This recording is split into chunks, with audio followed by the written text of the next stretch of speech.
আমরা জমিটাতে রায় এবং ডিগ্রি পাই। রায় ডিগ্রি পাওয়ার পরে আমরা চেয়ারম্যান সাহেবের সাথে ব্যাপারটা অবগত করি। উনি কাগজপাতি দেখার পরে ওইখানে ইউনিয়ন পরিষদের মেম্বারও ছিল আমাদের। দেখানোর পরে বলতেছে তোমরা রায় পেয়েছো, আদালত রায় দিয়েছে, এখানে তো আর কারো কিছু করার নেই, তোমরা তোমাদের জমিতে হাল চাষ করতে পারো, আবাদ লাগাইতে পারো। সেই সুবাদে আমরা জমিতে কলা চাষ লাগাই, কলা চারা রোপণ করি আর কি, মোটামুটি 300-400 চারা।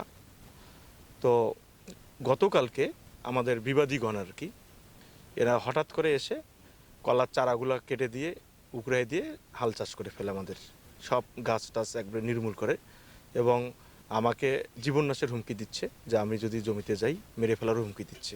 নীলফামারীতে আদালত থেকে জমির মালিকানা পেলেও জমি দখলের পায়তারা করছে প্রতিপক্ষ। নিজস্ব জমিতে লাগানো প্রায় 400 কলাগাছ ধ্বংস করার অভিযোগ ওঠে ওই প্রতিপক্ষের বিরুদ্ধে। এ ঘটনায় নীলফামারী সদর থানায় লিখিত অভিযোগ দিয়েছেন সদর উপজেলার লক্ষ্মীচাপ ইউনিয়নের দুবাছুরি সরকারপাড়া এলাকার শ্যামল চন্দ্র সরকার। অভিযোগে বলা হয়, আদালত থেকে রায় পেয়ে নিজের জমিতে কলাগাছ লাগান শ্যামল চন্দ্র সরকার।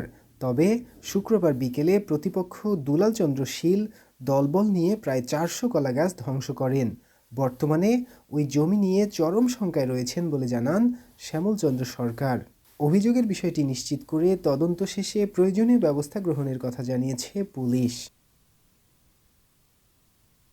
কোর্টে রায় পাইছে, এসিলেন তাদেরকে খারিজের কাগজ দিছে, আইন হিসেবে জমির মালিক এরাই। এক্ষেত্রে যেটা কালকে করছে এটা অন্যায় করছে। আমরা যারা কৃষক, আমরা যখন আবাদ করি এটা আমাদের সন্তানের মতন লালন পালন করি। আমরা আবাদ করি, আবাদ করা কত কষ্ট সেটা আমরা জানি। যখন আমাদের কলার গাছ কাটে দেয় তখন আমার মনে আঘাত লেগেছে, আমার এলাকাবাসীর মনে আঘাত লেগেছে। আমরা এটার সুস্থ বিচার চাই।